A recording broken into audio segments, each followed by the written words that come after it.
This Family Life News podcast is made possible by the support of listeners like you. Next on the 5 o'clock report. We do not help the needy because they are Catholic. We help them because we are Catholic. 16,000 people died, and he still won't answer your question. All right, here's a chance to answer the question, Mr. Cuomo. No, we did not undercount any deaths. He's 2 and loves all things with balloons. That's why we came out. Now, let's go to the newsroom. Good afternoon and welcome to the broadcast. I'm Family Life News anchor Sarah Harnish. There are severe thunderstorm warnings popping like popcorn all over upstate New York. WSTM meteorologist Mike Brookins. I am concerned for some damaging winds in some of these thunderstorms. And if I were to paint a picture, I would say areas along the thruway and points south. Damaging wind threat the largest. Schuyler County, Steuben County, Yates County in the bullseye with 60-mile-an-hour winds, 1-inch hail. Cattaraugus County issued a flood watch with up to 2.5 inches of rain falling per hour. For the rest of us, we'll lose 10 degrees by tomorrow. Ken McKinley has your forecast in a few minutes. A huge win today for religious freedom before the U.S. Supreme Court. Who gets tax-exempt status? Catholic Charities pled their case. To penalize Catholic Charities because it serves all people in need, whether they're Catholic or not, is a real problem. The justices sided in favor of Catholic Charities. It means not-for-profits, ministries, and parachurch groups across the entire country. Groups that don't have a physical church building with a pastor on Sunday can now get the same tax-exempt status churches can get. The state of Wisconsin had argued the line should be drawn on whether or not those coming for aid hear the gospel. They can't be considered to be their principal purpose. That's not why they're being operated. Justice Elena Kagan disagreed. We don't treat some religions better than other religions, and we certainly don't do it based on the content of the religious doctrine that those religions preach. Wisconsin argued because Catholic Charities serves poor families that may not be Catholic,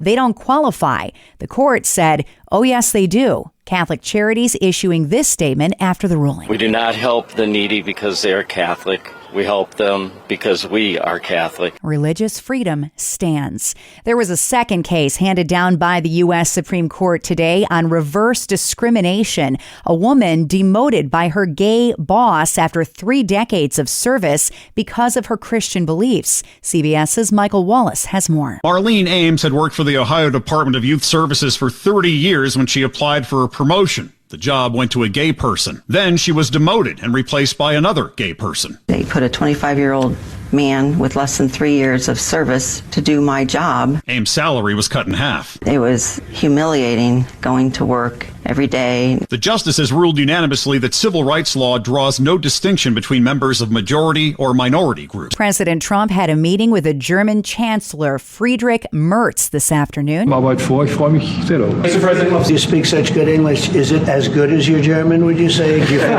No, it's not my mother tongue, but I try to understand almost everything and to speak as good as I can. It's an achievement. A day before D-Day, June 6th, the German Chancellor had kind words for American involvement in World War II. This is D-Day anniversary, when the Americans once ended a war in Europe. That was not a pleasant day for you? No, that was not a pleasant. This was not a great day. In the long run, Mr. President, this was the liberation of my country from Nazi dictatorship. That's true. That's true. And we know what we owe you. Merz said that America is in a position again to end the war, this time the war between Russia and Ukraine. The man accused of using a homemade flamethrower to burn 15 people in Colorado has a court hearing in half an hour at 5:30 p.m. in Boulder. Mohammed Solomon's lawyer issued a statement today calling the Trump administration Nazis for preparing to deport his wife and 5 kids back to Egypt. Legal analyst Kelly Urban. The husband and the father of this family is accused of trying to set Jews and their supporters on fire. Who else did that? The actual Nazis. So for him to turn around and accuse the Trump administration of being like Nazis for trying to deport this family, given the horrors that unfolded, is really just beyond the pale. Prosecutors have released never-before-seen journal entries they say were written by Luigi Mangione, the man charged with murdering United Healthcare CEO Brian Thompson. CBS reporter Lilia Luciano. Prosecutors allege Mangione wrote, quote, 1.5 months. The investor conference is a true windfall. It embodies everything wrong with our health system. Attorneys general from Democratic states are asking the FDA to expand access to the abortion pill.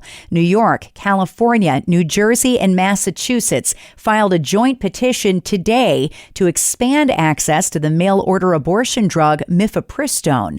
And 3 Goodyear blimps flew over Akron, Ohio this week as Goodyear Tire celebrates its centennial. If you know Goodyear, the first thing that comes to my mind is always the blimp. Goodyear, you think of the blimp, right? Like, it's not tires, the blimp. Jim Crone helps maintain the majestic airships and tells the AP. 1925 is when we started operating airships. We're flying around Akron where it all started. People love the airships, and the people specifically in this area here, they identify with Goodyear and identify with the airships. They've become part of this community. This mom brought her young son, who's apparently a big blimp fan. He's 2 and loves all things with cool blimps.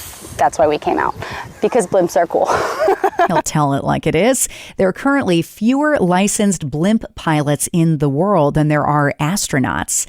Still to come on the 5 o'clock report, Andrew Cuomo on TV last night. Paul Miller's Law is now in effect, and one man's quest for 100,000 water baptisms in a single day. Those stories after weather with Ken McKinley.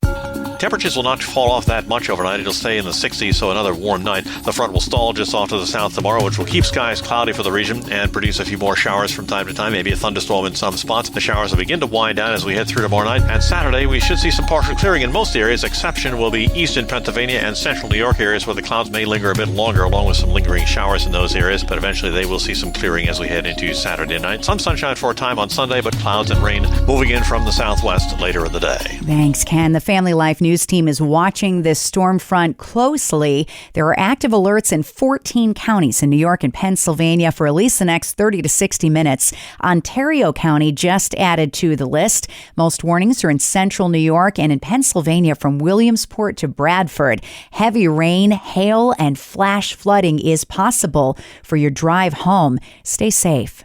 Checking the stories making news where you live across New York and Pennsylvania. It was a colorful debate last night for the job of New York City mayor. You know the name of the man in the middle of the debate stage, former New York Governor Andrew Cuomo. It got heated on the topic of nursing home deaths during COVID-19. 15,000 people died, and he still won't answer your question. All right, here's a chance to answer the question, Mr. Cuomo. I told Congress the truth. No, we did not undercount any deaths. Compared to what other states went through, we had it first and worst. Cuomo is facing a Justice Department investigation on the topic. Pundit Bruce Fisher predicts despite the probe, Cuomo does have enough of the voting public on his side to win. The fact is that Cuomo is probably going to be the next mayor of New York City. For all of the folks who criticize Cuomo in his personal behavior, there are a lot of folks who remember that Cuomo was the steady hand during the COVID crisis. The next New York City mayoral debate is in about a week. Eyes on the road. Paul Miller's Law went into effect at midnight last night in Pennsylvania. This new law prohibits a driver from using a handheld device while operating a vehicle, even if they're at a red light. State Trooper Bill Evans. We're hoping that this law, and we do believe it will, cut down on the number of crashes we respond to because people are, making more responsible decisions while they drive. If you get caught, you'll get a warning, but starting June 5th, 2026, troopers will issue citations if you touch your phone in a running vehicle. Ricky Hunsinger of Montrose, Pennsylvania, is all for the distracted driving law. He says digital devices have become a real danger on the roads. Well, I'm very happy that it's coming into effect. You know what I mean? I think they ought to enforce it more than what they are, A lot of people getting killed, and stuff like that. You know what I mean? I think there's a lot of accidents caused because of it. Hands-free devices are still allowed. New York dairymen traveled to Albany this week to voice opposition to legislation that would limit the number of cows they can have on their farms. Ray Dykeman runs a dairy operation in Fultonville. To say that I'm a frustrated dairy farmer in New York State would be an understatement. I don't understand how a bill like this even gets remotely this far. Downstate Democrats argue cows contribute to polluted waterways. The cow limit legislation is unlikely to see action before the legislative session ends next week. Next at 5, the largest baptism in American history. It's what they're hoping for. Let's listen in.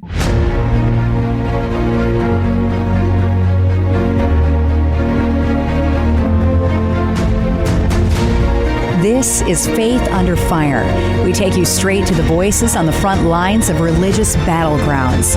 I'm news anchor Sarah Harnish, and with me today, Pastor Mark Francie. We're talking Baptize America. You are hoping to break the record this weekend with the largest number of water baptisms on a single day in American history. What's going on? June 8th, this coming Sunday, Pentecost Sunday, will be uniting the church interdenominationally from coast to coast, every state in America. And we're hoping that we'll see maybe upwards of 100,000 get baptized. We're going to start with America, but we believe it's going to go to the ends of the earth. If you're a pastor, a leader of a church listening, you want to sign your church up to be a part of it. Our heart is to help lost people that are not walking with Jesus get into your church, hear the good news, get water baptized, and get connected. Why does baptism matter to God? Jesus Christ came to the earth the first time on the heels of a national water baptism movement with John the Baptist. There's something in baptism that's identifying in death, burial, and resurrection, but also Jesus washing us and making us clean. It really is an outward sign of an internal repentance. Baptism is one of the things that Jesus commanded us to go out and to do, so we're excited to be a part of helping churches do that. We're seeing record numbers of people reading the Bible, record numbers of men engaging. YouVersion is about to cross 1 billion people reading God's Word digitally. Yes. There are these mass baptisms that are happening, and this is after decades of Christianity, definitely in America, being the underdog. Why the boldness all of a sudden? That's a great question, Sarah. I just think that when darkness gets dark enough, it starts to wake up the light inside of the church. Jesus said that we're supposed to be called a city on a hill, that we're salt. Salt seasons, it preserves. I think salt also makes people thirsty. There's something about what God's doing that's making the world thirsty for more of Him. I'm excited. I think that we'll look back on in 20 years and call the roaring 20s of God moving and breathing and reviving. The best is yet to come for sure. Is there a baptism story that's touched you? Oh, man. I don't think we have enough time on this program to talk about all of them. One cool story was a gentleman in our church showed up on a Sunday, ended up giving his life to Jesus, but was a part of bringing down organized crime in America. Sammy the Bull, they're making a movie about his life. Sammy has been a part of 19 murders and made a conscious, willful decision, counted the cost, that I want to become a Jesus Christ follower, to actually be able to sit down and look into someone's eyes that's lived a life that's been that dark intentionally, and now making a conscious decision that the grace of Jesus Christ is still strong enough, His love is still great enough to give even someone like Sammy a second chance. Why does baptism mean so much to you? Well, I was changed by obeying the voice of Jesus to get baptized. About a year after I gave my life to Jesus, I finally took the next step to get water baptized. I can attest there was a grace that I stepped into the day I got water baptized. There was some lingering sin, lingering habits that didn't really lose their grip on me until I got into the waters of baptism. So I've lived this out. It's been a practical thing that I've seen change my life, and I think it changes everybody else's. Learn more at baptize.org. You can subscribe, listen to, and share Faith Under Fire and all of Family Life's original podcasts at Apple Podcasts, Spotify, YouTube, or at familylife.org. Have you ever made a financial error? We've all done it. Hi, I'm Rob West with today's Faith and Finance Minute. The kind of error I'm talking about is something like forgetting to pay a bill or typing in the wrong date when setting up a money transfer. But no matter your error, it pales in comparison to one made by a European trader working for Citigroup. The Wall Street Journal reported that he entered an incorrect figure while placing an order for a client. The result? A series of mistaken trades that ended up costing Citigroup, get this, $50 million. So when the time comes that you do make a mistake, don't be discouraged. God's grace covers more than financial slip-ups. His wisdom and mercy are available each day to help you walk in greater faith and stewardship. Connect with a certified Kingdom advisor who's been trained to deliver financial advice that aligns with your Christian values by visiting our website, faithfi.com. Coming up on the 5 o'clock report, can you climb a tree? How about 67 of them? We have one man's story after one last peek at weather. This is meteorologist Ken McKinley with our Family Life forecast. A slow-moving cold front coming into the region, responsible for some showers and a few thunderstorms as we head through this evening and tonight. So an unsettled night. Temperatures will not fall off that much overnight. It'll stay in the 60s, so another warm night. The front will stall just off to the south tomorrow, which will keep skies cloudy for the region and produce a few more showers from time to time, maybe a thunderstorm in some spots. The showers will begin to wind down as we head through tomorrow night. And Saturday, we should see some partial clearing in most areas. Exception will be eastern Pennsylvania and central New York areas where the clouds may linger a bit longer, along with some lingering showers in those areas, but eventually they will see some clearing as we head into Saturday night. Some sunshine for a time on Sunday, but clouds and rain moving in from the southwest later in the day. Okay, Ken, finally at 5, a Danville, Pennsylvania man recently completed a 2-year quest to climb a tree in every county in the Commonwealth. That's 67 trees. Ag teacher Van Wagner says it all started when he climbed a tree in Montour County. And after I did it, I thought, wow, I could do Columbia County, and I could do, like Coleman County. I started thinking of like local counties, and then I just thought, let's just do the whole state. No one's ever done it. Of course, the big question is why? It was a journey of trying to both celebrate all the great things about our forest here in Pennsylvania, but I also wanted to raise attention that there are some real concerns facing our forest. Wagner says his favorite climbs were the ones he did with his sons. He's already gotten a start on his next quest, which is to climb a tree in every state in America. And that's the world that we live in for Thursday, June 5th. I'm Sarah Harnish, and this is the 5 o'clock report on Family Life. Thank you for listening to this Family Life News podcast. If you've been encouraged by what you've heard, please share it with others and click the subscribe button to automatically receive future episodes. Family Life is a listener-supported ministry. Podcasts like this are made possible by your financial partnership. Find out more at familylife.org.